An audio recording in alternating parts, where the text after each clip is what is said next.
commence, Madame Cornu, avec vous, si vous voulez bien. Vous êtes, je disais, rapporteur de la mission Villani au sein du Conseil national du numérique. Ce rapport Villani, qu'on a cité plusieurs fois ce matin, qui est aux clés, à la base de toutes les propositions qui sont faites finalement par l'État aujourd'hui pour essayer d'avancer dans ce domaine. Les grandes lignes et les conclusions de votre mission, rappelez-nous en quelques mots, si vous voulez bien. Oui, alors je vais peut-être rappeler ce que c'était que la mission Villani. Donc le Premier ministre avait mandaté le parlementaire Cédric Villani pour faire un plan d'action pour la France après la première mission Francia. Il s'agissait d'être plus opérationnel, d'avoir des recommandations plus précises. La masse d'informations à digérer, le nombre d'acteurs qui voulaient nous rencontrer ont fait que le rapport est peut-être plus littéraire que ce que l'on avait pensé initialement, mais il y a quand même quelques propositions. Je vais aborder peut-être uniquement les propositions qui relèvent de la donnée aujourd'hui, mais il y a 6 parties qui parlent de problèmes que vous avez sûrement dû évoquer. Comment on garde l'intelligence en France, notamment comment on essaye de promouvoir une recherche agile et diffusante, pour reprendre l'expression. Comment on fait pour que le développement de l'intelligence artificielle s'inscrive dans une économie plus verte, plus écologique, ce qui n'est pas une considération accessoire. Comment on fait pour qu'il y ait plus de mixité et de diversité au sein de l'intelligence artificielle pour que la France reste leader dans ce domaine, parce qu'on sait que plus il y aura de pluralité de profils, comme on le rappelait à l'instant, plus nos résultats seront bons. Et puis il y a une partie sur la donnée. Je vais aborder les mesures les plus atypiques et ensuite je pense qu'on arrivera au cœur du sujet. Oui, enfin venons-y tout de suite au cœur du sujet. Le cœur du sujet, c'est mettre en place ce que vous appelez le don de données. De quoi s'agit-il? Il s'agit bien d'ouvrir. Commençons par cette mesurette, effectivement. C'est peut-être un peu original. On s'est calqué sur le modèle du don du sang. Voilà, donc faire appel aux citoyens volontaires pour forger l'expression de don de données. En gros, c'est des citoyens qui sont volontaires, et d'ailleurs dans le domaine de la santé ce serait tout à fait pertinent, pour mettre à disposition des données, constituer des espèces de bacs à sable en environnement réel avec des vraies données de gens, et voilà, pour que les chercheurs puissent chercher dans de bonnes conditions. Le rêve, ce serait que si on couple ça avec, par exemple, le droit à la portabilité, des choses comme ça, et puis avec des infrastructures qui sont là pour réceptionner ces données si jamais elles étaient très importantes, et ben on puisse constituer des bases de données nouvelles, très riches, qui pourraient concurrencer d'autres bases de données qui sont constituées ailleurs. Voilà. Comme le sang, évidemment, l'idée c'est de bien nourrir ce qui est indispensable pour la création de richesses. Très bien vu. Donc on est dans un état d'esprit très clair de la mission Villani qui est ouverture, ouverture, ouverture. Il n'y a pas de débat là-dessus. Simplement, vous avez fait le constat en parallèle, enfin le rapport Villani le dit bien, que pour autant on est dans une révolution anthropologique, qu'on est en train de complètement modifier les modèles économiques, et que ça il faut en tenir compte. Comment on arrive à faire les deux, à prôner l'ouverture en prenant conscience qu'en parallèle c'est une vraie révolution qui se passe à côté et qu'on risque d'être balayé. Eh bien, justement, l'ouverture a cette vertu qu'elle peut complètement déstabiliser. Donc nous, par exemple, quand on recevait des gens autour de la table en audition, des équipementiers automobiles, etc., des chercheurs qui cherchent avec eux, ils nous disent donc l'open data ou la donnée d'intérêt général, ce qui serait l'open data du privé, c'est super. Par contre, nous, ce qu'on constate, c'est qu'au sein d'une entreprise, d'un groupe français, il y a des gens qui ont de la donnée qui ne veulent pas la donner au bureau d'à côté, dans la même entreprise. Donc, faire circuler la donnée, la produire de manière collaborative, que ça soit seul avec ses concurrents ou avec l'État ou avec quelques concurrents uniquement ou alors avec des prestataires, c'est capital, et c'est comme ça qu'on transforme le business model. Voilà. Enfin, si Uber, il y a 3 semaines, a annoncé qu'il voulait se mettre sur le transport public parce qu'il veut fournir une solution end-to-end où vous avez le même forfait qui est fourni par Uber pour avoir accès au VTC, pour avoir accès au métro et pour avoir accès au vélo qui va bien. Bon, vaut mieux être au courant, et vaut mieux se dire ok, donc du coup on va peut-être parler entre gens de la RATP, gens de la SNCF et gens de Blablacar, parce que là on n'a pas le choix. Alors justement, vous avez travaillé sur un domaine spécifique qui est l'agriculture. Il y a une base de données dans ce domaine, et on va venir à Happy Agro tout de suite. Qu'est-ce que vous avez développé, à Charlotte Cornu, sur l'agriculture? Pourquoi l'agriculture? Alors nous on est parti du constat que enfin, c'était bien de promouvoir un énième plan sur l'intelligence artificielle, mais qu'il fallait rentrer dans le détail de secteurs. Donc, un des secteurs qui nous a paru clé, c'est l'agriculture, la donnée agricole. Et parce qu'il y a énormément de données. Il y a beaucoup de données administratives, grâce évidemment à des mesures européennes qu'on connaît tous. Il y a beaucoup de potentiel. La France a des pépites en agriculture intelligente. Je pense par exemple à ITK. Et il y a beaucoup d'agriculteurs en France. Ça a été le premier pays européen, ça l'est plus, mais il y a une richesse certaine. Et puis surtout, c'est faire quelque chose qui bénéficie à tout le monde. Mieux manger, mieux savoir ce qu'on mange. Et là, pour reprendre votre question sur comment on fait pour ouvrir en même temps changer le business model, donc là ça va complètement de pair. Longtemps les agriculteurs ont suivi la donnée par rapport à un impératif de traçabilité ou de dédommagement, une gestion administrative. Or on peut faire bien plus, on peut offrir des nouveaux services aux consommateurs, leur dire ce qu'ils mangent, du coup pouvoir mieux négocier sur les prix par rapport à la distribution, etc. Et du coup je ne vais pas rentrer dans les détails, mais la fiche agriculture prône cela.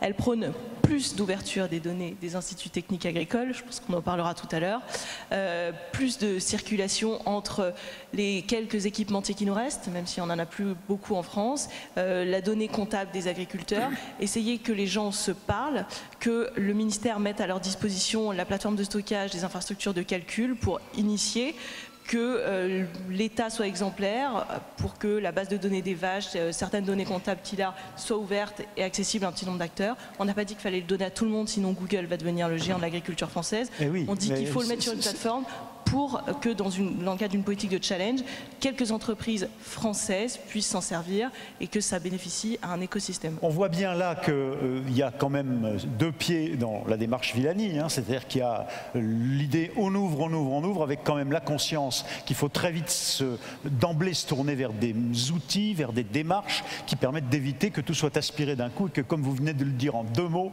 Google ne devienne pas le leader de l'agriculture en France. Google, agriculture en France. On voit bien là la dimension folle de ce qu'on vient de dire. Je voudrais justement qu'on en parle avec Sébastien Windsor. Happy Agro, qu'est-ce que c'est, d'un mot? Vous êtes le président d'Happy Agro. Qu'on comprenne pourquoi, dans ce débat, vous êtes là. Alors, d'un mot, je vais avoir du mal, mais je vais quand même essayer de faire court. Vous l'avez dit, je pense que le préalable, c'est de dire qu'en agriculture, on a des masses de données absolument colossales, parce que depuis 10 ans, on est obligé, pour des notions de traçabilité, d'enregistrer toutes nos pratiques. Moi, en tant qu'agriculteur, à chaque fois que je sors un engin de la cour, je suis obligé d'enregistrer ce que je fais, à quoi je l'utilise et pourquoi je l'utilise. Même chose avec mes animaux. Mes animaux sont tous identifiés, tous répertoriés sur une base de données. Vous pouvez trouver leurs parents, leur patrimoine génétique, vous pouvez trouver les déplacements qu'ils ont fait, etc. Donc on a une masse de données qui est colossale.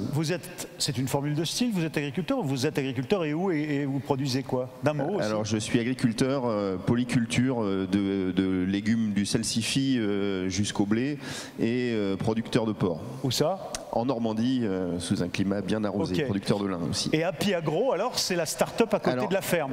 Du coup, voilà, on a toutes ces données-là et on se dit, on les avait pour des raisons, on va dire, un peu légales et on se dit, face aux attentes sociétales qui sont devant nous, vous l'avez dit en termes de traçabilité, mais aussi en termes de changement de nos pratiques, d'amélioration, de diminution des résidus de pesticides, par exemple, ou sur tout un tas de sujets comme ça, on a une masse de données qu'on n'utilise pas comme il faut et pas suffisamment. Donc le premier enjeu, c'est de les utiliser mieux. Le deuxième enjeu, c'est que aussi en agriculture, on a nos GAFA. Alors vous avez cité Google, moi c'est pas celui qui me fait le plus peur en agriculture. Nos GAFA en agriculture, c'est John Deere, c'est Monsanto et Bayer, c'est Lely qui est un fabricant de robots de traite et qui aujourd'hui ont tendance à s'accaparer les données et à pas les donner aux agriculteurs. Je cite juste un exemple. Quand vous achetez une moissonneuse-batteuse aux États-Unis, elles sont comme beaucoup de moissonneuses aujourd'hui avec un capteur qui vous permet d'identifier le rendement en temps réel à chaque point de la parcelle. Et ben aux États-Unis, quand vous achetez une moissonneuse-batteuse, vous signez un accord avec John Deere comme quoi il est propriétaire des données issues de la moissonneuse-batteuse et qu'il consent à vous les mettre à disposition, vous, en tant qu'agriculteur qui êtes propriétaire de la machine. Oui, donc, ce qu'on veut, ce qu'on veut au travers d'API Agro, c'est justement de faire en sorte que cette masse de données, elle soit accessible pour permettre des améliorations dans les pratiques, des réponses aux attentes de la société, etc. Et donc on a créé avec d'abord les instituts agricoles et les chambres qui sont, on va dire, des acteurs de confiance, parce que des acteurs portant l'intérêt général, cette plateforme API Agro, et puis après on y a fait rentrer un certain nombre d'acteurs privés dans le but de se dire on va rendre toutes ces données un peu interopérables, disponibles, visibles.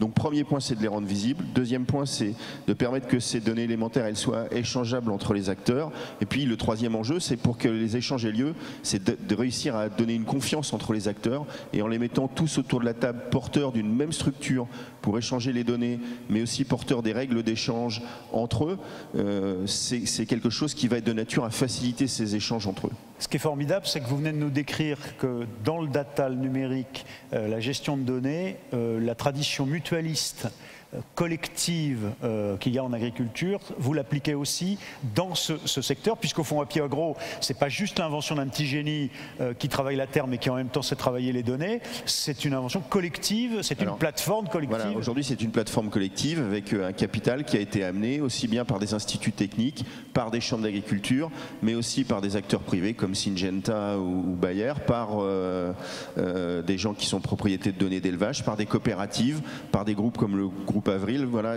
tous ces gens-là se sont mis ensemble pour se dire on se fait notre propre plateforme d'échange de données entre nous. Exemple patent de tiers de confiance, en effet, vis-à-vis de ceux qui possèdent ces données. Qu'est-ce que vous faites? Donc vous mettez de la donnée en commun et vous fournissez aussi des outils, des algorithmes? Alors, le premier point, c'est qu'on rend la donnée visible, parce que c'est important de savoir quelles sont les données qui sont disponibles. Donc le premier point, c'est qu'on référence avec nos acteurs quelles sont les données qui sont en leur possession, et ils affichent quelles sont à un moment disponibles, aux conditions qu'ils maîtriseront, c'est-à-dire certaines sont accessibles gratuitement, d'autres seront accessibles de façon payante, mais ils affichent que ces données sont disponibles. C'est le premier point absolument essentiel, parce que quand vous voulez que quelqu'un développe des applications, s'il ne sait pas que les données sont disponibles, il va déjà perdre un temps absolument colossal à essayer de récupérer les données. Deuxième point, on crée justement ce mode d'échange et ce mode normalisation voilà, et qualité de la donnée. Voilà. Le troisième point, c'est qu'on essaye d'être aussi un peu un acteur quelque part d'une forme de standardisation des données, parce qu'à un moment, et ça a été dit tout à l'heure dans la table ronde précédente, si vous voulez pouvoir échanger efficacement, il faut une forme de standardisation des données.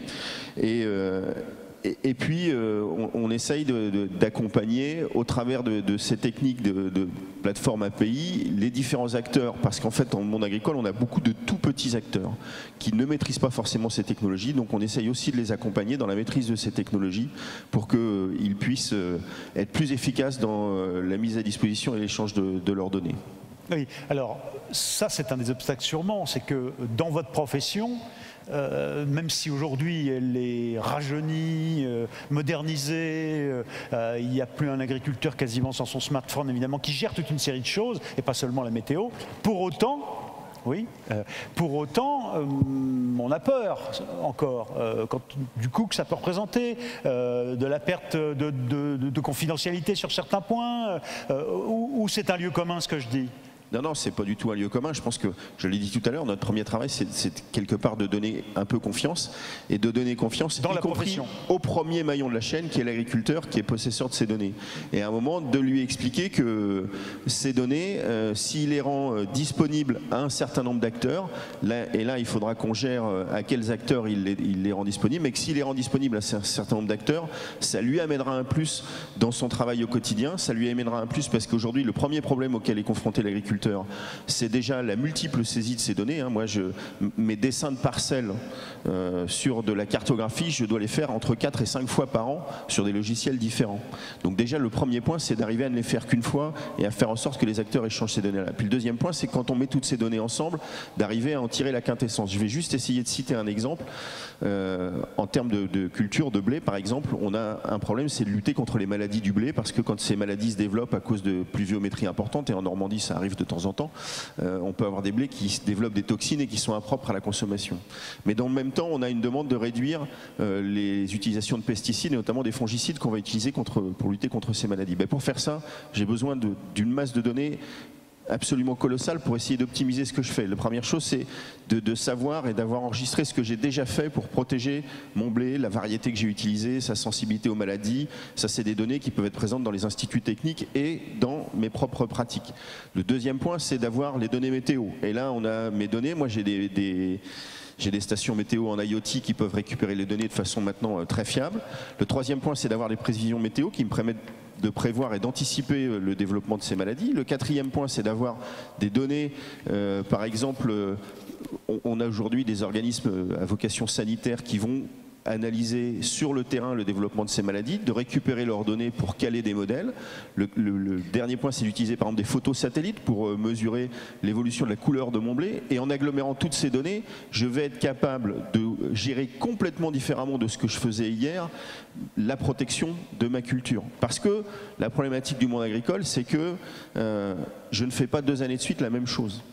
Et si je n'ai pas de données à analyser, je le fais en faisant une moyenne de ce que j'ai l'habitude de faire. Mais si j'ai des données assez précises, je peux adapter mes pratiques à une réalité extrêmement fine de ce qui va se passer sur ma parcelle à un instant T. Mais pour ça, j'ai besoin d'aller chercher des données larges. Et si l'agriculteur perçoit que, en laissant en accès ces données, il pourra être plus efficace et améliorer et son efficacité et les attentes par rapport au consommateur, il le fera. Et le rôle d'API Agro, c'est de permettre ça. Je me permets juste un exemple personnel qui m'a été raconté il y a quelques jours par Christiane Lambert, qui est la présidente de la FNSEA, qui me racontait que sur ses parcelles, elle élève des porcs. Mais elle produit aussi avec son mari de la nourriture pour les porcs. Donc elle a des parcelles où ça pousse. Et elle me racontait qu'on est venu lui faire des essais sur sa parcelle, de repérage via la donnée des petits endroits où se développent certains points toxiques, soit certains insectes, soit bon, et pour ne traiter que l'endroit en question grâce à un drone et un traitement, un algorithme spécifique, ce qui fait que du coup, elle utilise beaucoup moins de pesticides. Ça paraît complètement surréaliste, mais on est dans la réalité aujourd'hui. C'est l'utilisation de l'image satellite, et ça c'est une pratique qui est devenue, ou drone, qui est devenue courante chez les agriculteurs.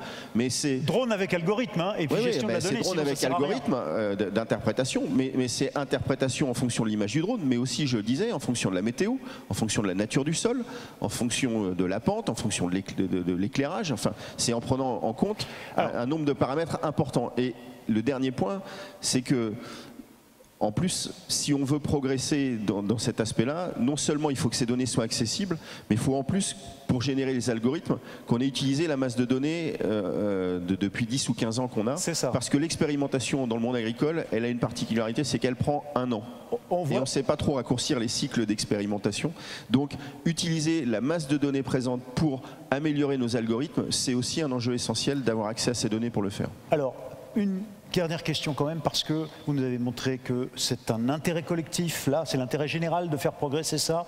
Vous nous avez montré qu'il fallait accéder à la donnée publique, que ce n'était pas évident, qu'il fallait traiter la question de la standardisation, j'y reviens pas. Mais tout de même, vous nous avez cité John Deere tout à l'heure, qui vend ses moissonneuses-batteuses, y compris en Europe, y compris en France, et qui veut être propriétaire des données recueillies par qui? Par l'agriculteur qui l'a conduit ou qui va la gérer.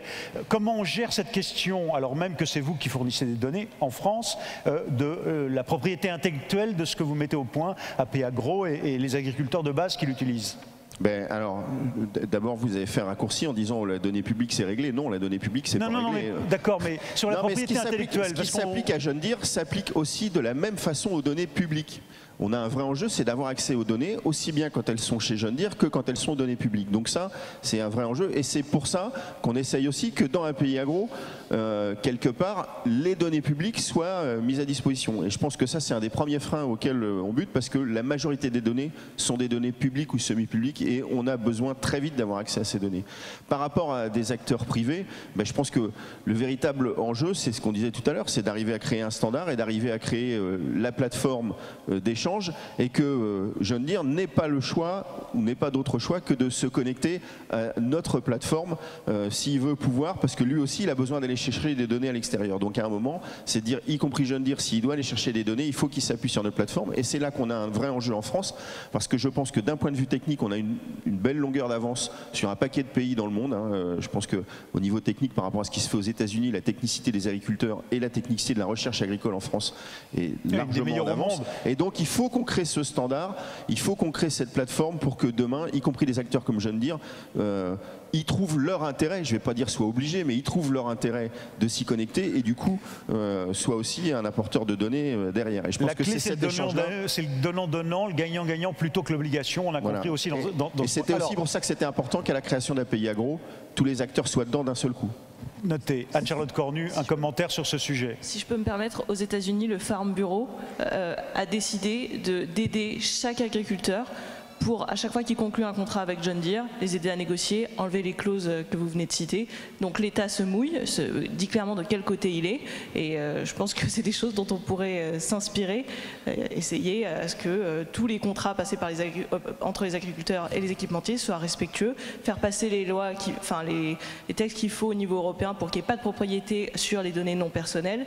C'est des enjeux dont on discute actuellement à la Commission et il faut absolument se positionner en faveur des gens qui n'ont pas le pouvoir de négociation quand on parle de contrat. À la Commission européenne, bien entendu. Au niveau d'API Agro, on a dans les enjeux d'avenir à court terme, c'est aussi d'arriver à avoir quelque part une forme de labellisation des acteurs de la donnée et de dire si cet acteur il est labellisé par API Agro, quelque part, et en lien avec les syndicats agricoles, quelque part, vous pouvez faire confiance à cet acteur et lui confier vos données et faire en sorte que, au travers de cette labellisation portée par les syndicats agricoles dont on sera quelque part la petite main opérationnelle, faire en sorte que l'agriculteur ait confiance et du coup confie ses données.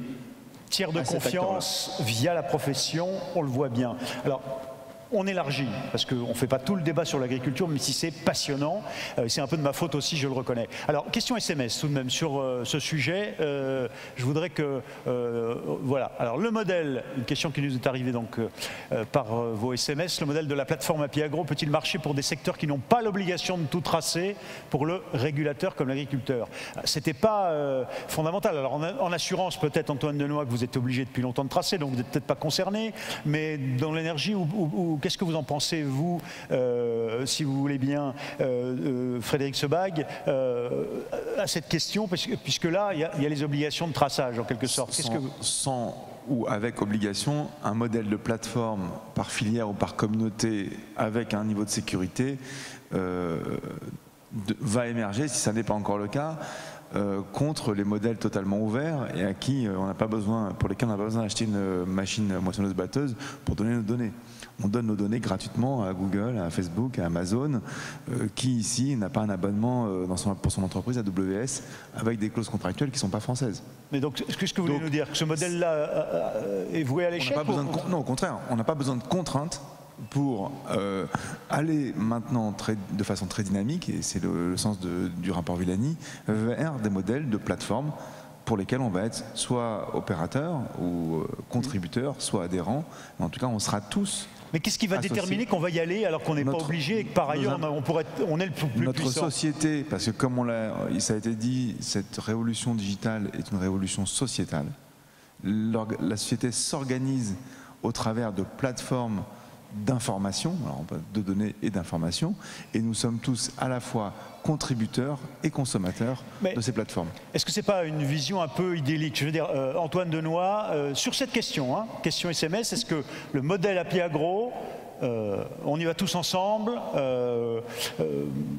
est automatique?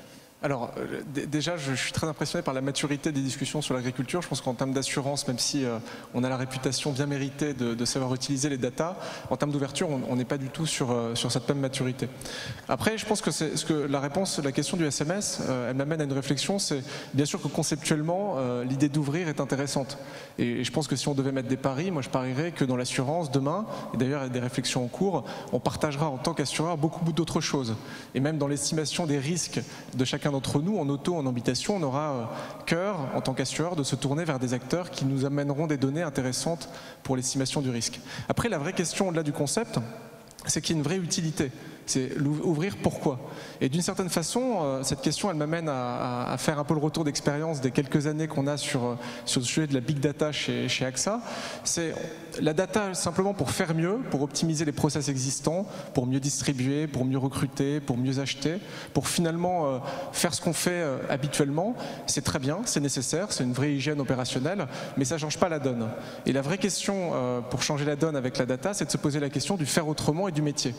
Et l'enjeu majeur pour des acteurs, que ce soit des assureurs, des agriculteurs ou des gens qui travaillent dans l'énergie, c'est de se dire quel est mon métier et d'ouvrir la réponse. C'est-à-dire que le métier du fabricant de matelas ne peut pas être demain simplement de fabriquer des matelas, ça doit être de faire dormir les gens. Le métier de la SNCF aujourd'hui ne peut pas être simplement de faire rouler des trains, c'est plutôt de se dire qu'il faut amener une personne d'une porte A à une porte B. Et donc, dans la réponse au métier, il faut que l'assureur prenne un angle différent. Et pas un angle qui est simplement mon métier en tant qu'assureur, c'est de faire des produits d'auto et d'habitation. Et à partir du moment où l'assureur répond, par exemple, dans le cas d'AXA, mais d'autres assureurs aussi y ont donné cette réponse, mon métier c'est de protéger les gens, et bien là on ouvre un champ très très vaste d'innovation produit, d'innovation, et là la data peut être un moyen de répondre à cette problématique de protection. Et donc là on peut se dire en effet que ça a intérêt de communiquer davantage avec mon petit voisin dans le cas de l'assurance. Oui, la question c'est comment on fait une plateforme collective et pas seulement développée par un leader à un moment donné ou un acteur à un moment donné qui veut prendre le leadership. Mais bon, je reviens à vous dans un instant. On va y venir parce que justement c'est la question que chez Direct Energy vous vous êtes posée avec la direction de l'entreprise et puis vous, Mathieu Tanguy, vous êtes donc CDO, chef digital et marketing chez Direct Energy. Et alors, c'est un peu comme IBM tout à l'heure. C'est-à-dire que Direct Energy, c'est le petit nouveau qui entre dans le marché au moment de l'ouverture à la concurrence, qui d'emblée dans la relation au client, le CRM, développe des choses nouvelles, dans l'offre de service, évidemment baisse les prix, etc. C'est-à-dire que vous êtes dans la disruption, parce que c'est le mot à la mode, mais c'est la réalité, depuis le début, et pourtant vous vous êtes dit on va se faire dépasser. En tout cas, il ne faut pas qu'on se fasse dépasser nous-mêmes, et il faut qu'on soit encore un métro devant, ou en tout cas en amont. Et du coup, vous créez cette direction spécifique. Racontez-nous ça pour qu'on comprenne bien ce que vous êtes allé chercher dans l'objectif que vous êtes fixé. Alors d'abord, je suis flatté d'être comparé à IBM, 80 milliards de revenus si je bien retenu. On n'y est pas tout à fait, mais on va y arriver. Ça va plaire à Patrick Pouyanné, votre nouvel actionnaire. Ouais. Donc effectivement, on est une jeune entreprise, parce qu'on a Direct Energy, c'est une entreprise qui a 15 ans. On est aujourd'hui le 3e acteur de l'électricité et du gaz, effectivement. Donc c'est une entreprise qui s'est développée vite. Et effectivement, par rapport à votre question, moi je suis arrivé il y a 3 ans et demi pour m'occuper du digital d'abord. Pourquoi il n'y avait personne qui s'occupait du digital avant? Il y avait une petite équipe digitale, mais comme à l'époque, dans pas mal d'entreprises, c'était cloisonné, siloisé, c'est-à-dire qu'il y a du digital dans les ventes, il y a du digital à la communication, et donc on a décidé de créer une direction transverse, à l'époque déjà, pour consolider et accélérer. Voilà, ça c'était la première étape, et ensuite on a décidé, au bout d'un an à peu près, de consolider, de rapprocher la partie digitale et la partie marketing, premier mouvement. Et le deuxième mouvement, ça a été effectivement, il y a maintenant une petite année, de créer une direction data dans la même logique en fait, consolider, en remettant ensemble une partie des compétences data, et pour accélérer, oui. Non, mais pour accélérer, parce que, à la fois parce que l'environnement, mais ça c'est le cas de tout le monde, parce que l'environnement data a beaucoup bougé, parce que les data qu'on a aujourd'hui sont plus les mêmes que celles qu'on manipulait il y a 5 ans, parce qu'on a des données de consommation, des données digitales, on en reparlera j'espère, et aussi parce qu'on avait effectivement cet enjeu de rythme, et effectivement vous en parliez, on est challenger. Je ne sais pas si c'est une logique défensive de se dire on a peur d'être dépassé, mais c'est juste qu'on a, je crois dans notre ADN, la volonté de trouver toujours les sources d'innovation. Et dans notre secteur, c'est assez fondamental parce qu'on vend tous la même énergie. Donc on a besoin de se différencier par notre capacité à innover, notamment dans l'expérience et la qualité de service. Alors vous dites, il faut accélérer. Pour accélérer, il faut déjà, vous êtes un exemple d'entreprise qui a conscience que dans l'entreprise même, parfois on ne se fasse pas les données. Donc il faut déjà croiser, partager les données en interne. Et troisièmement, il faut rassurer, accompagner, épauler ceux qui sont les détenteurs du métier classique et qui se sentent déstabilisés en interne. Et ça, c'est la mission que vous vous êtes confiée. Comment ça marche ? En fait, alors je rebondis sur le point qui était dit tout à l'heure. Effectivement, il y a plein d'entreprises où effectivement c'est difficile de faire travailler une direction avec une autre sur le sujet des données. Pas forcément parce que les gens ne veulent pas se les partager, ça existe, hein, mais aussi parce que c'est compliqué, parce qu'on ne parle pas forcément le même langage, même dans une petite entreprise comme Direct Energy, parce qu'on ne manipule pas forcément les mêmes données. Quand on manipule d'un côté des données digitales et de l'autre des data CRM, et ben ça peut faire communiquer les deux. C'est pas si évident que ça. Et donc à un moment, il faut effectivement poser les bases techno. On parlait de data lake, il y a des choses comme ça qui permettent technologiquement de pouvoir croiser les données. Et puis il faut faire dialoguer les gens ensemble. Et c'est là qu'une équipe transverse est effectivement un facilitateur, un accélérateur, un catalyseur pour permettre d'accélérer ce phénomène-là. Alors il y a une donnée qu'on a traitée avec Casino tout à l'heure qui est fondamentale, on le verra aussi avec Antoine Denoy dans l'assurance dans un instant, mais qui est celle du client, les données des clients. Et là, il y a en ce moment une polémique dont vous êtes un peu le premier au front à la prendre dans la figure, c'est la polémique sur le compteur Linky. C'est-à-dire qu'en gros, ce qui est un des aspects, en dehors des aspects de santé un peu délirants, voire ridicules, des critiques qui sont émises à cet égard, hein, il y a une dimension quand même qui est une vraie injonction, interpellation, qui est de dire les données des clients, vous les optimisez, d'accord, mais vous les monétisez aussi, vous pourriez le faire. Donc, ce qu'il y a dans les compteurs et que vous gérez intelligemment maintenant, plus intelligemment qu'autrefois. Quelle est votre politique là-dessus? Qu'est-ce que vous voulez nous dire sur cet aspect? Et en quoi est-ce que c'est fondamental du débat qu'on a aujourd'hui? Puisque l'ouverture, si le client final, le citoyen final, n'en veut pas parce qu'il en a peur, parce que c'est ça ce débat, cette polémique, ça bloquerait tout. Donc, votre avis? Alors, je réagis déjà pour dire une chose de façon très claire, on ne monétise pas ces données de consommation, comme il y a des gens qui l'ont dit ou qui l'ont laissé dire. J'en profite pour être clair sur ce sujet-là. Alors, le sujet de la donnée de consommation d'énergie, et je suis effectivement ravi d'avoir l'occasion de pouvoir en parler, c'est un sujet essentiel. À quoi ça sert la donnée de consommation d'énergie? Ça sert juste à permettre à l'ensemble des acteurs de maîtriser, enfin de comprendre et donc de maîtriser leur consommation d'énergie. Donc c'est aussi simple que ça, les compteurs Linky, puisqu'on en a parlé ce matin, et donc c'est bien ça le sujet. Hein. La nouvelle génération de compteurs permet de savoir ce qu'on consomme. Comment ça marchait avant, et pour tous ceux qui n'ont pas de compteur Linky, comment ça marche encore aujourd'hui, pour encore un peu plus de la moitié des Français, il y a 2 relèves par an, le technicien passe, et donc on sait ce qu'on a consommé sur une période de 6 mois. 6 mois. Voilà, donc pour savoir ce qu'on consomme, pour savoir comment on consomme, c'est un peu compliqué. Je vais faire une analogie, je disais que j'étais dans les télécoms avant, quand on a lancé nos premiers forfaits Internet sur le mobile, la première question des gens, on leur a dit vous avez des forfaits de 500 mégas ou 1 giga de données. Ils nous ont dit bah, ok, mais donnez-nous un compteur, un suivi conso pour qu'on sache qu'on consomme, sinon on ne va pas pouvoir maîtriser. Ça paraissait une évidence et du bon sens à l'époque. C'est la même chose dans l'énergie. Voilà, ce que ces compteurs permettent de faire, c'est juste de savoir ce qu'on consomme. Et pourquoi c'est un enjeu? C'est un enjeu alors, financier, parce que les gens, il se trouve qu'on paye ce qu'on consomme, donc c'est intéressant quand même de savoir maîtriser ça. Et puis c'est un enjeu sociétal, on a parlé d'enjeux sociétaux depuis le début de la table ronde, c'est un enjeu sociétal parce que c'est un enjeu, c'est un facteur clé de la transition énergétique. Aujourd'hui, ces compteurs nouvelle génération, ils permettent d'avoir un suivi à quelle échéance par rapport aux fameux 6 mois ou 1 an? Alors ils délivrent des points qui sont au mois, à la semaine ou toutes les 30 minutes. Au mois, à la semaine ou toutes les 30 minutes. Voilà, donc ça va jusqu'à des points 30 minutes. Et donc ces éléments-là, cette donnée-là, elle permet effectivement d'avoir une vision beaucoup plus fine de ce qu'on consomme. Je vais essayer d'être concret. Le premier usage, c'est effectivement de pouvoir fournir un suivi de consommation. Ça paraît la base. Jusque-là, ça n'était pas possible. Donc ça permet à nos clients de savoir ce qu'ils consomment. Le point 30 minutes, par exemple, ça permet aux gens, nous, ce qu'on fait aujourd'hui, c'est qu'on fournit à nos clients l'information sur les heures creuses. Vous voyez tout ce que c'est que les heures creuses. Avant, les gens ne savaient pas bien, ça, ils le voyaient sur une base de 6 mois. Donc là, on est capable de leur afficher la part de leurs usages en heures creuses pour savoir s'ils optimisent ou pas l'usage en heures creuses. Ça, c'est la partie, on va dire, de base, standard. Et après, on peut aller un peu plus loin avec ça. C'est-à-dire qu'on peut aller vers des services de coaching ou d'accompagnement, parce que tout l'enjeu de la donnée, c'est pas tellement d'être capable de la restituer, c'est déjà une première base, on la partage, mais c'est aussi d'être capable, et ça pour le coup nous on considère que c'est le rôle du fournisseur, c'est notre rôle à nous, entreprise, d'être capable d'apporter de la valeur ajoutée. Donc on utilise les données et on la fournit toujours pour le client, et donc on l'utilise pour lui donner une information à valeur ajoutée. Un exemple là aussi concret, à partir des données point 30 minutes, on est capable de regarder ce que les gens consomment en veille. C'est-à-dire concrètement, qu'est-ce qui ne bouge jamais? Eh bien, il y a des gens qui surconsomment en veille parce qu'ils ne coupent pas, parce qu'ils laissent les choses allumées, parce que...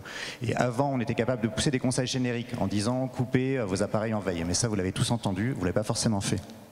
À partir de maintenant, et ça on est en train de le tester avec des clients, dans l'appli, on est capable de pousser des notifs en disant « il se trouve que ta part de consommation en veille, elle est à 20%. En moyenne, chez les gens qui se chauffent comme toi, elle est à 10%, il y a un problème, et voilà ce qu'on te conseille. » Donc là, ça a beaucoup plus d'impact. Et c'est pour ça que c'est effectivement parce que c'est individualisé. Pas besoin d'être polytechnicien pour comprendre le profit qu'on peut tous en tirer dans le contexte de la transition énergétique. Meilleure analyse, meilleure gestion, réduction de la consommation d'énergie. Et l'énergie qui ne développe pas de CO2, c'est celle qu'on ne consomme pas. Donc là, on voit bien en quoi tout ça...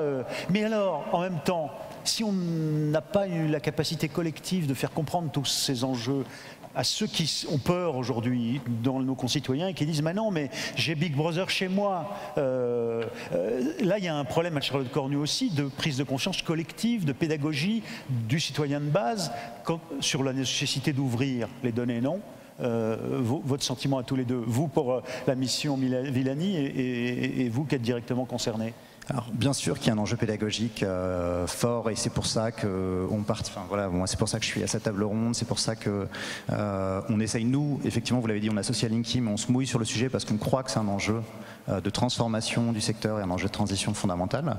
On pense qu'effectivement c'est un enjeu clé aussi économique pour nous, pas parce qu'on va monétiser les données, parce que ça nous permet de faire mieux notre métier et de nous différencier de nos concurrents.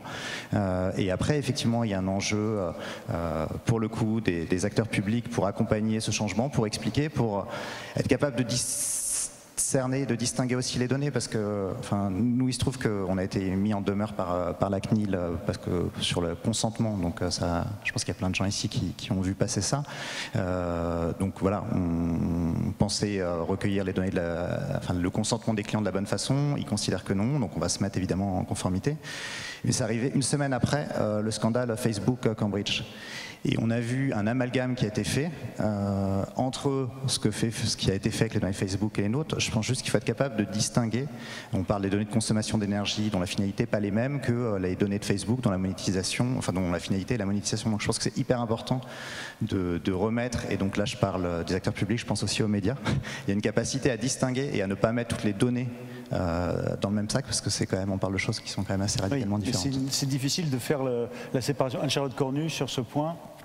Effectivement, il faut informer les gens, et je pense qu'il ne faut pas le faire en se disant on est sachant et on va leur expliquer pour qu'ils donnent leurs données. Il faut confesser notre ignorance. Parce qu'aujourd'hui, c'est vrai aussi qu'on collecte des données, on a des idées de quelques services qui pourront restituer la valeur de la collecte de ces données au consommateur final, mais sauf qu'on est au balbutiement et on ne sait pas exactement ce qu'on en fera.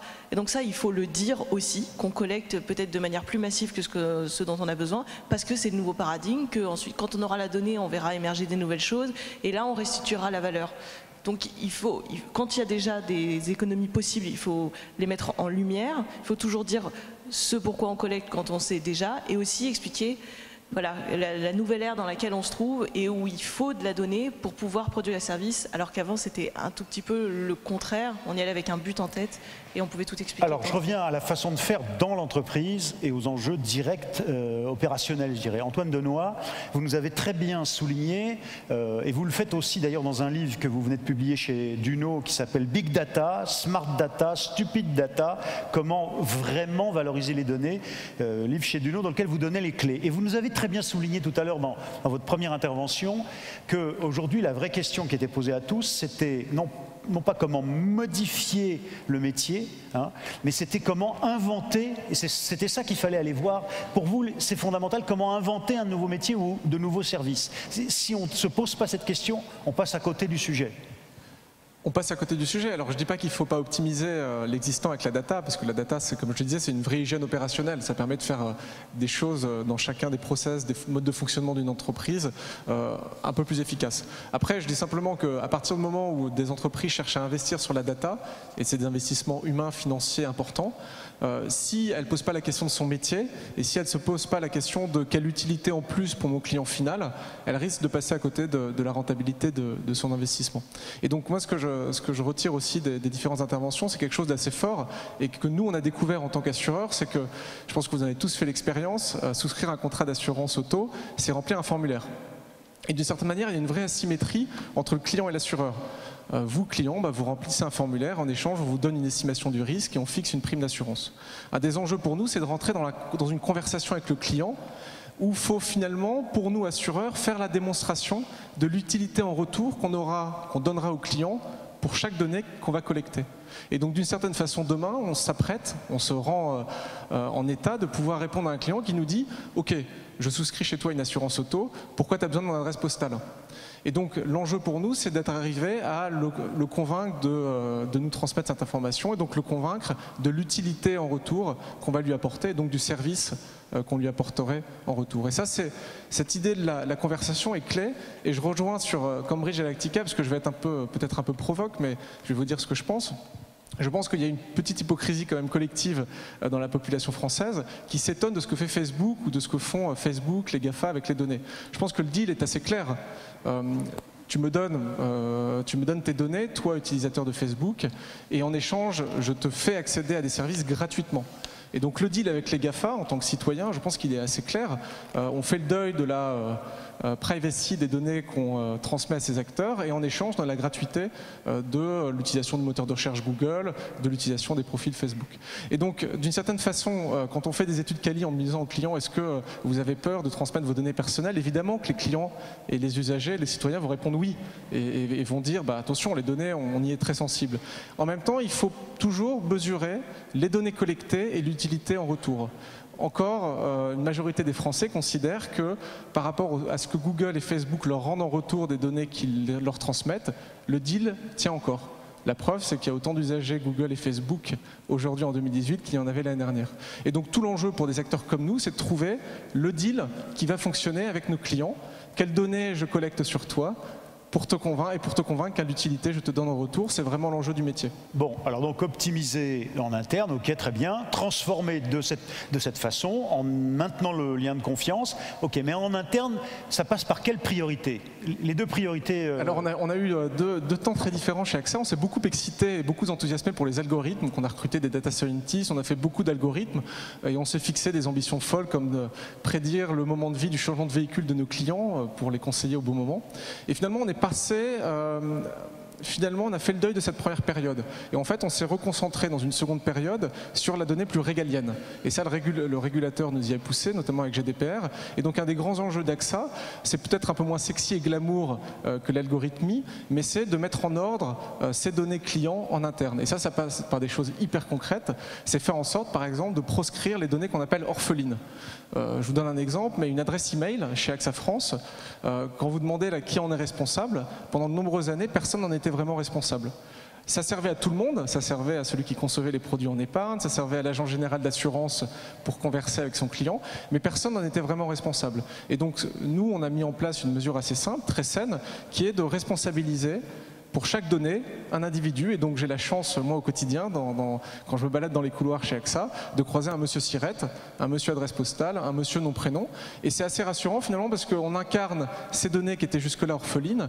Et donc c'est une façon de se rassurer sur le fait qu'on en prend bien soin. Et donc pour résumer un peu sur les deux priorités, la première priorité c'est le côté régalien des données clients, la mettre en ordre pour être évidemment compliant et en accord avec la réglementation européenne. Et on garde en effet dans un coin de notre tête qu'il y a énormément de choses à faire évidemment sur l'algorithmie et la prédiction, que ça fait partie de notre métier d'assureur, mais on accorde, et j'insiste, beaucoup d'importance à la première priorité qui est celle des données clients, les mettre en ordre et faire en sorte de faire le basique du basique, et ce sera déjà très bien. Oui, donc mettre en ordre les données, hein, les remettre plus propres, enfin les organiser.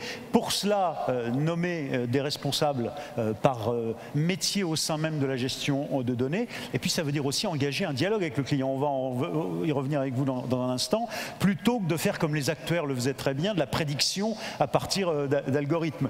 Tout de même, en conclusion, en quoi est-ce qu'un métier traditionnel comme banque assurance, comme AXA, un des premiers, si ce n'est le premier mondial, peut se retrouver demain mangé par une plateforme? Je veux dire, l'ubérisation chez vous aussi, elle est réalisable assez rapidement, ou le fait que vous ayez la propriété des données de vos clients vous rassure? Alors là, pour le coup, je vais être très transparent, on n'ignore pas le risque. On considère qu'on n'a pas la propriété des données des clients. Et ça, pour le coup, c'est écrit dans le texte GDPR de manière très nette. Les données clients sont celles de nos clients. Et donc le risque, pour nous, il prend quelque chose, les traits d'un article très concret de cette même réglementation européenne, qui est l'article 20. Je ne sais pas si vous le connaissez, il y a été fait référence un peu avant, qui est le droit de portabilité. C'est cette idée magnifique qui consiste à dire qu'au nom d'un client, vous pouvez aller demander l'ensemble des données le concernant chez les acteurs avec lesquels ils travaillent. Et donc demain, on peut imaginer, c'est très concret, Amazon qui fait une évolution de ses CGU, des conditions d'utilisation de ses abonnés Amazon Prime, et qui obtient le consentement de l'ensemble de ses clients pour aller voir un assureur, pour aller voir un Direct Énergie et dire toc toc, monsieur AXA restitue l'ensemble des données que tu as sur mes clients. Et là, ce droit de portabilité, il est très intéressant parce qu'il apporte cette secousse dont vous parliez en termes de concurrentiel. Et donc on se dit tout à fait qu'à partir du moment où les données clients ne sont plus notre propriété, on n'en a plus l'usage exclusif, à partir du moment où on est en capacité de se les faire emprunter et de devoir les restituer à des acteurs tiers qui sont nos concurrents de demain, eh bien, il faut qu'on bâtisse notre proposition de valeur sur autre chose que notre métier cœur et historique qui était l'estimation du risque. Parce que si on reste sur ça, demain, on sera chamboulé et on pourra perdre notre position assez flatteuse de numéro 1 et on sait combien elle est fragile. Et donc, c'est tout l'enjeu du métier et de ce décalage depuis un statut, on va dire, d'estimation de risque assez classique en tant qu'assureur vers un métier de protection qui nous ouvre tout le champ et le territoire des nouveaux services à inventer. Et on pense que c'est là où on gagnera la fidélité de nos clients. Alors, vous nous avez bien dit qu'il n'y avait aucune certitude aujourd'hui pour un gros, si ce n'est à jouer cette ouverture et cette dynamique. Open, Frédéric Sebag, dont vous êtes le coprésident, c'est donc à la fois du conseil, vous accompagnez les entreprises dans leur transformation numérique, puis vous êtes administrateur de Syntec Numérique. Et je voudrais qu'avec vous, on revienne sur tout ce qui a été dit dans ces deux tables rondes, un petit peu, en tout cas pour retenir la façon dont il faut opérer aujourd'hui pour être à la fois positif, ouvert, ouvrir et en même temps faire les choses de façon responsable pour éviter de se retrouver aspiré et disparaître.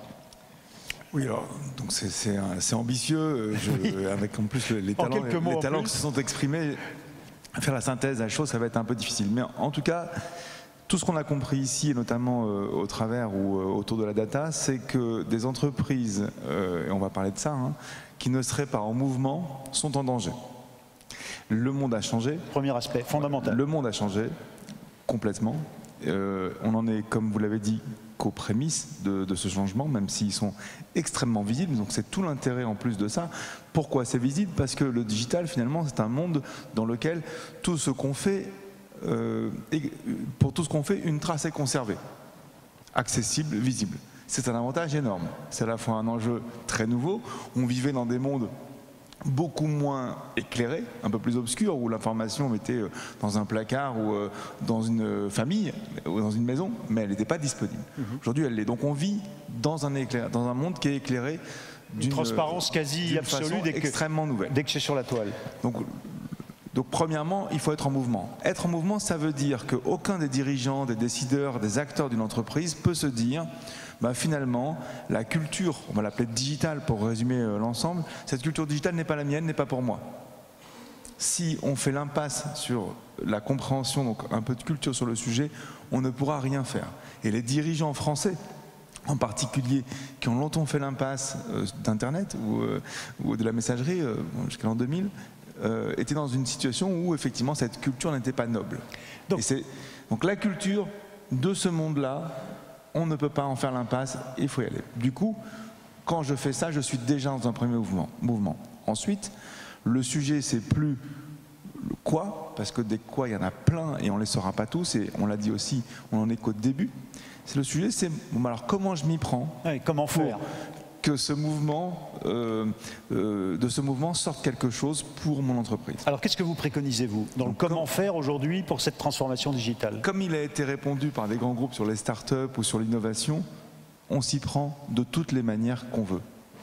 Et le mieux, ce serait d'en mixer quelques-unes, c'est-à-dire à la fois de dresser un cap et de se dire c'est plutôt ça dans laquelle j'engage mon entreprise, mais à la fois de favoriser les initiatives et de les faire émerger et de confronter entre ce cap et ces initiatives ce qu'il sort, et surtout, effectivement, de s'ouvrir au maximum. Donc, parce que je fais une plateforme ou je suis contributeur d'une plateforme, mais je me confronte à ce qui se passe à l'extérieur.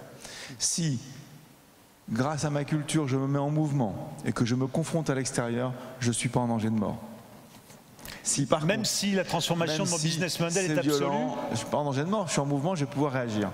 Si par contre, je suis un tout petit peu installé, que j'imagine que mon fonds de commerce ou mon histoire me protège, que les habitudes qui ne sont pas confrontées, comme on l'a vu dans l'agriculture, les habitudes de culture ne sont pas confrontées à des nouvelles compréhensions des informations, alors là, je suis en danger. Donc là, le conseil d'une entreprise qui accompagne beaucoup de clients dans leur transformation digitale, c'est surtout de lui dire conscience et mouvement, quelle que soit la façon. Il y a une question que je vous pose à vous d'abord, mais que je vous pose à tous, c'est quand même... Je vous rappelle Mounir Majoubi, qui est peut-être déjà arrivé ou qui ne devrait pas tarder, conclura à la fois ces 3 grands rendez-vous et cette matinée. C'est un des points sur lesquels il est très conscient, Cédric Villani, qu'aujourd'hui, beaucoup d'entreprises se posent la question. Elles ont, et les grandes en particulier, alors Antoine Denoy nous ferait plutôt la démonstration contraire, mais qu'elles ont investi beaucoup, et elles se disent qu'au fond, le retour sur investissement est assez moyen, pour ne pas dire médiocre. Elles ont investi dans la transformation, elles ont un peu optimisé, et donc elles se demandent aussi un certain nombre en interne, dans les COMEX, s'interrogent et se disent mais à quoi bon quand même? Tout ça c'est un peu un discours marketing formidable, ces plateaux, mais est-ce que ça sert vraiment et est-ce que je ne vais pas y perdre et perdre la confiance de mes actionnaires parce que j'ai investi sans retour sur investissement? Donc, et ça va continuer parce que tous les investissements dans ce monde-là ne sont pas payants et on peut même voir chez nos GAFA les difficultés qu'ils ont eues, les époques qu'ils ont traversées, même s'il y a des... Oui, mais eux, ils ont de la marge. Il y a des gros moteurs, mais il y a énormément d'échecs. Et donc, il ne faut pas se...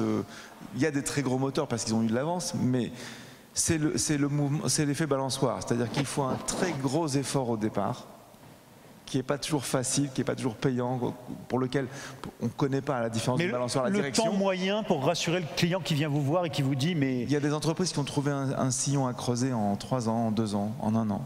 Il y en a d'autres qui vont mettre plus d'années que ça. C'est pas grave, du moment qu'il y en a, du moment qu'on est en mouvement et du moment que quand les nouveaux barbares ou ces nouveaux concurrents vont arriver, je comprends exactement quel levier ils actionnent et sur lequel j'ai déjà travaillé et donc j'ai l'expérience. Et c'est le prix de l'expérience. Et c'est ça le ROI que ces entreprises doivent. Effectivement, c'est pas facile quand on le soumet à des résultats, mais c'est ça qu'elles doivent avoir, c'est que l'ensemble de la culture de l'entreprise, l'ensemble des directions qui se sont mêlées à ce type de projet ou d'initiative ont pris de l'expérience et vont pouvoir la transformer le moment venu. Je voudrais l'avis au moins de Mathieu Tanguy et d'Antoine Denoy sur ce point, parce que même chez vous à Direct Énergie, on a dû se dire à quoi bon, enfin ça coûte cher et bon. Ouais. Pour moi, il faut vraiment faire la distinction entre 2 choses, le ROI du digital ou de la data. Et ça, c'est long terme, et quelque part, le ROI, c'est la survie de la boîte. Donc moi, on m'a jamais demandé, depuis que je suis arrivé, un ROI sur mon métier, ma direction ou mes budgets, quoi. Voilà, parce qu'effectivement, la conviction des DG, c'est que c'est vital. Par contre, après, on peut parler de ROI de projet, de techno. Je prends un exemple. On a passé une matinée sur la data, on n'a pas parlé de DMP. Il y a 1 an, à chaque fois qu'on parlait de data, on parlait de DMP. J'ai vu un certain nombre de projets, de boîtes qui ont lancé des DMP. Je pense parce qu'il fallait avoir une DMP. Voilà, parce que ça permettait d'optimiser le média, mais parce que c'était aussi à la mode, quoi. Voilà. Et quand on se lance dans une nouvelle techno sans vraiment savoir quelle finalité on a, quel use case on va aller chercher, là effectivement on a un vrai risque de ne pas avoir de ROI à court, à moyen ou même à long terme. Mais voilà, je distingue le projet de la data ou du digital en général. Antoine Denoy et... Je rejoins tout à fait Mathieu, parce qu'on aurait tous les deux perdu notre place si on nous demandait de rendre des comptes sur nos investissements à très court terme sur nos 2 sujets. Non, taquinerie à part, je pense que la vraie question, et j'y reviens de manière obsessionnelle, c'est celle du métier, et finalement la question que se posent ces grands groupes qui se sont construits pas forcément autour du client pendant des années, c'est celle-ci, c'est quel sens, quelle utilité j'ai envie d'avoir pour le client dans quelques années. Et à partir du moment où elle arrive à répondre à cette question, je pense qu'elle arrivera à mettre cette conscience et ce mouvement que vous évoquiez. À partir du moment où elle a des difficultés à répondre à cette question, eh bien c'est mauvais signe quant à sa transformation et à sa vitesse. Puisqu'il faut bien sûr se mettre en mouvement, mais il faut se mettre en mouvement dans une direction. Et la seule direction et la seule boussole, à mon avis, dans ce monde où il y a de moins en moins de positions, on va dire, d'autorité ou positions immobiles, c'est bien de se poser la question de l'utilité client. Et pour un assureur, en tout cas, c'est l'unique question du moment. Et on sait qu'à partir du moment où on y aura répondu, les choses et la transformation viendra naturellement. Oui, mais M. Sebag nous disait 2 ans, 3 ans, ça peut être la question du rythme, oui, juste pour l'entreprise. On sait que ça durera plusieurs années. Mais pour une raison très simple, c'est qu'à partir du moment où... Vous êtes banquier, non, vous aussi? Ah non, je ne suis pas banquier, j'ai pas tous les... vous me prêtez tous les mots du monde. Non, je suis assureur, ça suffit déjà. D'accord. J'ai fait exprès, je vous réponds ça, mais en même temps je suis un peu banquier parce qu'on a une banque avec ça. Non, ça prendra plusieurs années, parce qu'à partir du moment où on décide de ce qu'on a envie d'être pour le client et du service qu'on a envie de lui rendre, eh bien il faut quand même exécuter. Et le temps de marché pour un produit d'assurance, c'est 2 ans et demi. Pour vous donner une idée un peu du rythme qu'est le nôtre. Et donc on sait qu'on a le danger là, le risque existe et qu'il faut aller vite, mais on sait que c'est un chemin de plusieurs années et on s'y prépare. Alors, Sébastien Windsor. Non, juste pour illustrer, quand on a créé API Agro, aujourd'hui, l'ensemble des acteurs privés ont amené 1,4 million de capital. Ils n'espèrent aucun retour sur investissement de ce capital à court ou à moyen terme. Je pense que, y compris le modèle économique de API Agro tel qu'il est créé, ce capital est là pour lancer l'entreprise, mais on a un modèle économique dont le but est qu'elle se maintienne à flot avec ce capital à 3 ans ou 4 ans et pas qu'elle gagne de l'argent. Par contre, les entreprises, elles ont fait le choix d'investir et de mettre cet argent dans API Agro parce qu'elles se disent qu'à l'inverse, les entreprises agricoles qui n'auront pas la capacité à vendre leurs outils d'aide à la décision demain, qui n'auront pas la capacité à accélérer leurs recherches en allant chercher des données de façon plus importante, c'est leur propre modèle économique qui sera mis en difficulté et c'est leur propre entreprise qui sera mise en difficulté. Mais elles n'ont, j'en suis totalement sûr, pour chacune d'entre elles, jamais eu un espoir de retour en investissement en cash sur API Agro. Noté. Merci. Alors, je voudrais d'abord saluer la présence du secrétaire d'État, Mounir Majoubi, qui nous a rejoint et qui prendra la parole pour conclure l'ensemble de ces 3 rendez-vous. Je vous en remercie. Godefroy Benvan vous a accueilli et vous a remercié avant moi, bien entendu. À ce stade, lumière dans la salle, si vous voulez bien, un petit peu plus, pour que je puisse voir s'il y a des questions complémentaires au sujet que nous avons traité ce matin, que vous voudriez poser à nos orateurs. C'est la dernière occasion là, donc faites-moi signe clairement. Tout était très clair. Ici, j'ai une question ici. Où sont les micros? Nos 2 micros ballons, voilà. Monsieur, c'est fait pour être lancé. N'hésitez pas, les techniciens vous en voudront pas. Voilà, et monsieur, je vous en prie, question. Très bien, merci. Présentez-vous, si vous voulez bien. Donc, Mondar Kanfir de Convergence Internationale. J'aurais une question justement par rapport à l'open data et plutôt sous l'angle éthique. Est-ce qu'on a le droit de monétiser une donnée publique, ou une donnée qui pourrait être considérée comme un service public justement, qui est collecté par la communauté, bien sûr. Quand on l'a réutilisé soi-même et qu'on a créé quelque chose avec. Exactement, voilà. Merci. Ok, merci. Est-ce qu'il y a une autre question qui interviendrait à ce stade sur le débat sur l'ouverture ou pas? L'enrichissement à un moment donné par la donnée publique non, nulle part. Ah, monsieur, je vous en prie. Ouais. Mais allez-y, dans le micro. Faut appuyer, c'est ça? Ah oui, d'accord. Non, faut parler tout près. Ok. Convergence Internationale, je suis cofondateur. On est une plateforme de mise en relation professionnelle qualifiée. Finalement, j'ai une question. Ce qui compte, ce qui est le plus important, c'est la data. Quand on est une entreprise, je voudrais l'avis du panel, c'est la data ou alors les services autour de la data? Je me dis qu'on a raté toute la table ronde parce que l'invention de nouveaux services, on n'arrête pas de dire depuis... Non, mais c'est une boutade. Dernière tentative, je vois que monsieur, là-bas, vous avez le micro orange. C'est parce que vous vouliez poser une question aussi? Non, c'était pas pour avoir une question, c'était pour nous le tenir. Merci. À ce stade, on va conclure avec ces 2 points. Quel est l'important? Je réponds pas à cette question, je suis tout aussi déprimé que vous parce que j'ai le sentiment d'avoir oui, mais en même temps, non, parce que... Non, je plaisante, je taquine, mais vous avez raison. Non, moi, en tout cas, nous, notre conviction en tant qu'assureur, c'est que notre valeur demain n'est pas dans la data qu'on possède, mais plutôt dans le service et l'utilité qu'on rendra aux clients. Et donc, on se met en condition, presque, c'est un exercice de pensée, de se dire que ces données ne nous appartiennent plus et que notre créativité, il faut davantage le mettre sur les services que sur leur collecte, leur nettoyage et leur structuration. À vos côtés, Sébastien Windsor, vous voulez répondre aussi? Juste pour donner un élément de réponse, quand on a créé API Agro avec les acteurs qui ont accepté de rentrer au capital, une des vraies questions, ça a été de leur part, est-ce que vous allez développer des services? Et on leur a expliqué et on a mis noir sur blanc qu'on ne développerait pas des services parce que c'est là qu'ils estiment la valeur ajoutée. Par contre, ils ne peuvent pas faire ces services s'ils n'ont pas les données. Donc ils nous ont demandé de leur donner les données pour développer les services. Mais c'est bien pour eux, l'enjeu c'est les services, et c'est bien pour ça qu'ils nous ont demandé de marquer noir sur blanc dans nos statuts qu'on ne développerait pas nos propres services à partir des données qui sont dans la plateforme. Oui, on est dans un débat très pointu sur la poule et l'œuf quand même, mais c'est exactement ça, c'est-à-dire que l'un et l'autre, impossible, ça n'existe pas. Mathieu Tanguy. Non mais du coup c'est une façon de répondre à la première question aussi, est-ce qu'on peut monétiser l'open data? Et j'ai des experts à droite et à gauche qui répondraient mieux, mais il me semble que, évidemment que non, la data en tant que telle. Par contre les services qui vont être imaginés à partir des datas publiques, parce qu'il y aura eu du travail de qualification de la donnée, du travail d'algorithmie sur la donnée, là pour le coup si ça fournit de la valeur, Et effectivement, Antoine parlait de trade-off. S'il y a un trade-off positif pour les clients, moi, ça ne me choque pas que dans ce cas-là, il y ait monétisation. Au sens, voilà, proposition de services monétisés. Anne-Charlotte Cornu, sur cette question, quand on réenrichit un algorithme ou une base de données avec de la donnée publique et que quand même on voudrait le monétiser. Je crois que la question du monsieur, c'est pas ça. La question du monsieur, c'est vraiment l'open data, la donnée régalienne, à partir du moment où elle existe, est-ce que c'est légitime de faire payer pour ou pas ? Alors, il y a eu de nombreux rapports sur la question. Il y a public et public. On est dans un pays où il y a une justice administrative admirable qui s'attache à définir ce que c'est que le secteur public. Et ce qui a été dit dans les nombreux rapports qui explorent ce sujet, c'est que quand il y a des organismes publics qui jusque-là ont vécu du fait qu'ils produisaient ces données et que c'était leur cœur de valeur, et que bien sûr on est dans une nouvelle économie, un nouveau paradigme où il faut qu'ils l'ouvrent plus, il faut nécessairement un temps de transition. Ils sont comme tout le monde, ils doivent changer un peu de business model.